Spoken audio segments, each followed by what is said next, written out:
Hey, what's going on? My name is Daniel Caldron and welcome back to Corner Talks. In light of the pandemic, there have been many people that have been discovering new passions, new interests, new hobbies. And like myself, I have discovered the art of drawing, drawing by pencil, just freehand.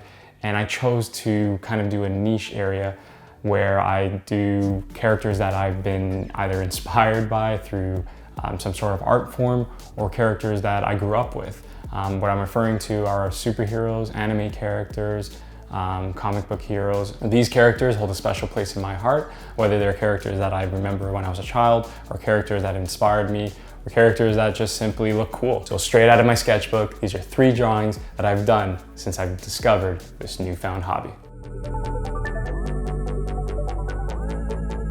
The first sketch that I had to draw was from one of my favorite anime shows growing up, and that is Charizard from Pokemon. This character, from its design of looking like a dragon, was just so badass to me as a kid growing up. It is memorable. It has always been my favorite Pokemon of the entire series. I know they've come out with almost 1,000 of them, but none of them compare to Charizard. This guy is the ultimate badass. The silhouette of the character is iconic. Everybody knows, just looking at the shape of Charizard, you know who it is right away. No one has to tell you. That's how popular this guy is. His tail is memorable with the flame at the end, and if it's extinguished, he's dead, like he faints. It's just part of the series. I remember vividly his presence in the show when he was first introduced. Ash could never get a handle on him. He was always just reckless and, you know, very distant from Ash, giving him the cold shoulder, never listening to him, stubborn, arrogant.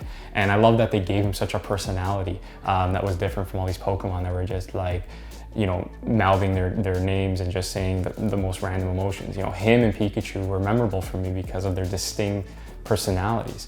And Charizard giving him such attitude to Ash and never, you know, helping him out and, you know, making him struggle during these battles and making him lose his mind was so funny, but at the same time, interesting to me, seeing this dynamic play out. Eventually, as the series progressed, you see that their bond grows stronger and stronger, and Charizard learns to fight those battles, learns to work together with Ash, and sees that there is good in him and that he's not just like any other trainer, and the two accomplish a lot together. When I was a child, my family and I went to this place called Canada's Wonderland. It's almost like a Six Flags, Disney World, and they had this game.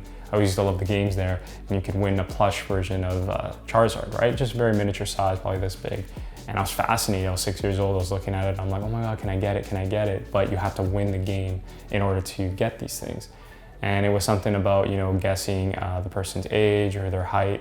And if they were wrong, then you win the toy. And my mom, I have to say, you know, was my hero that day. And she just went there and she, you know, the guy got it wrong, thank God. And he gave me that plush toy, that Charizard, and I still have it. It's been really fun. It's a childhood memory. And again, I've been associated, I've been fascinated, I've loved this character ever since I was a kid. When I look at the character, when I still play the games and I see Charizard, it brings me back to when I was a little boy. It's that nostalgic memory that does it for me. And what better way, again, to express that is by drawing this character. And I put the shading. This is my first sketch, so as you'll see my other sketches, they progress in terms of how I shade and how I do different shadows. But I'm pretty proud of it. It looks like Charizard, thank God. It's not like it looks like a Blastoise or, you know, a giraffe or a lion. It's the character, and anyone who knows Pokemon can see it. As a huge Star Wars fan, it would be a sin if I didn't sketch this guy first. Darth Vader, the ultimate baddie of the Star Wars universe. Everybody that knows or doesn't know Star Wars knows of this guy. Again, speaking of design and how the character looks, he is iconic. The silhouette, the helmet, the cape, everything, everybody knows who Darth Vader is. You don't have to be a fan. It's ingrained in our pop culture. And I actually drew this, interesting enough, on May the 4th, Star Wars Day. And I wanted to initially draw some kind of robot, IG-88, I believe from the series, or maybe a lightsaber. And I said, you know, it doesn't really, I was losing interest when I was doing it. And I said, I came across Darth Vader and I was like, you know what, let me do him in a fighting pose, him with the lightsaber. But again, I don't, and you'll see through my drawings, I prefer more of a focused kind of like a movie, like a close-up shot, very cinematic. So I just did a dead-on shot of his helmet and his face kind of tilted up, like he knows he's the shit. And I love it. I'm really proud of this drawing. He is just revealing how evil he is. He is just oozing that villainy. And you just get it from all these shadows, all these little shades that I put in his helmet. I hope that it comes across to you that it looks like the real deal. I personally enjoyed Darth Vader as a character. Initially I didn't. I found him to be kind of funny or like maybe cheesy, maybe in the original. Especially with the villains you see now, it didn't really come across as why are people so terrified by him. But I started to understand the emotion behind the story and who the character represented and what he did, especially at the end of the series, his redemption. So looking at all these different factors, I guess it made me more, made him more likable. Seeing him in Rogue One though, seeing him at his full potential, I guess how George Lucas envisioned him with all the visual effects they can do, you know, choke holding people by just, you know, putting out his hand and, you know, throwing people across the room like it was nothing, throwing his lightsaber around, chopping people up. It's an iconic scene from that movie and it's very terrifying. It's pitch black and it's just red because the light's emanating from the lightsaber. That scene alone tells you all you need to know is you don't want to mess with this guy, Darth Vader. But I guess even more, the reason why I love this character is because Anakin Skywalker, I've watched the Star Wars Revenge of the Sith, that's episode 3 in the Star Wars saga, when I was 10 years old in 2005. And a lot of people have a lot of issues with it. They think that, you know, it's cheesy, the dialogue's quirky, it's clunky, it's this and that. Again, maybe not the most perfect movie. When I watch it, I can pick it up too as a filmmaker, but it does everything it needs to do, and I stand by it as one of my favorite films of all time. The character of Anakin Skywalker, Hayden Christensen, who portrayed the role, I can't see anyone else do it. I know there's people that say, you should have got this guy, Leonardo DiCaprio. No, he fit the role. I love that he didn't have that much star power, that it wasn't distracting.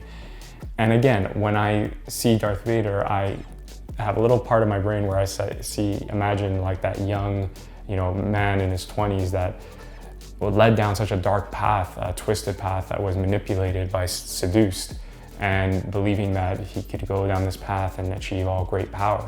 But really he was just tormenting himself. He was destroying all the good things in his life.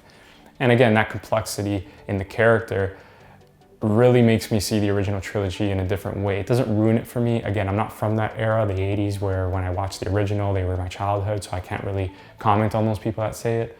But this character of Darth Vader, and again, the Anakin Skywalker element, this is why I drew the character, and I thought it was best representation for May the 4th. Aside from Pokemon, another anime show that I absolutely loved and definitely remember is Dragon Ball Z. Dragon Ball Z was such a unique concept in the fact that it was very violent, it was very physical, people were throwing each other around into bricks, into buildings, into cliffs, and it was like nothing. There was only a little bit of blood going down their mouth, and these guys were practically gods.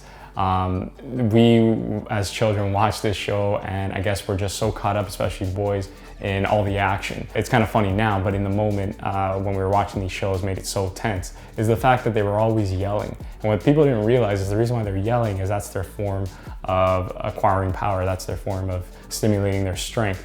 And I remember watching this show, and to this day I remember my mom saying, why are people always yelling? Why are people always stressed out? That's what's gonna make you stressed out. And it's true, if you walk by, if you're just walking around and you just hear, ah, that is the show. It's 90% yelling and 10% people getting thrown into cliffs and mountains and whatever. People are gonna attack me because there's definitely a story element to it. And then, you know, it's become an innocent way of teasing the show because everybody's become pop culture. Everybody's into Dragon Ball Z now, it's everywhere. And it better be, because it was just such a great show, such a memorable show, great characters, and you'll see through my sketches a lot of characters that I enjoyed. Now, Dragon Ball Z has an array of characters, and many people, again, with pop culture might know famous ones like Vegeta and Goku. And you may ask yourself, why wasn't that the first sketch that I've done for the Dragon Ball series? And the reason being is Gohan, Goku's son, was always my favorite of the series. I loved Goku's personality. I loved how he was, you know, heartwarming. He was happy-go-lucky, you know, trying to always make a positive mood. But when he got angry, it was like, get out of the way. This guy will F you up. But Gohan was like a dark horse. I always found him as the underdog, especially in the beginning of the series earlier on. People would just kind of push him aside. He was a little guy, he was soft, he was weak, he was very sensitive, and they didn't really think much of him, including his father. And when a major threat by the name of Cell comes to Earth and, you know, confronts all these ultimate fighters, including Goku and Vegeta, and challenges them to the death, like, you know, to prove who's the dominant being on the planet, no one really thinks and goes to Gohan, right? And who would, right? Especially how they portrayed him early on in the series. But little did they know, while Goku and Vegeta was getting, you know, tossed around and had no chance, Gohan was getting trained and learning, you know, the arts, the techniques of fighting. There's a memorable scene where he approaches Cell and everyone thinks, is that Gohan? Like, what's going on? And he goes Super Saiyan, and the fact that he puts up a good fight, he wins over the crowd, he wins over his father, and everyone just sees him in a different light ever since. And this sketch captures that moment. This is the first time he goes Super Saiyan, and you could tell he's a kid by his face. And just like the expression on his face, where it's like he's calm, but he's determined, and he's ready to kick ass. And I remember that scene as a child. It was, again, everything I draw is either a scene or a moment or a character that has done something, has been in my mind ever since, creatively helped me to expand my imagination and the possibilities, the abilities of what I can do. Thanks again, guys, for joining me on another Corner Talk. Really hope you enjoyed this video of me discussing my sketches. Drawing has always been fun for me. I always encourage people, especially if they are creative, to find something to do that expresses their talent, expresses their skills. Find ways to always be creative. Creativity is what drives the human race. The arts is what drives us forward. And I love to just sit down, listen to a good podcast, listen to music, have that moment to yourself. It's a form of meditation. I found drawing. It's a form of release. It's a great hobby, a great interest. And if you're watching this and you maybe have some kind of passion for drawing, or you have some kind of skill or talent, or even if you have some kind of interest that you might want to draw one day, or you might not know if this is for you, pick up a pencil, I encourage you, and just start drawing. And every sketch you do is an inch away to becoming better and better and better and better and better. Please be sure to leave your comments down below if you agree or disagree to what I said about the characters. Do you like or dislike my drawings? What do you have to say? Do you have any suggestions on how to improve? I'd love to hear what you guys have to say. Leave your comments down below. If you enjoyed this video, please be sure to like and subscribe to my YouTube channel. Take care, and I'll see you soon.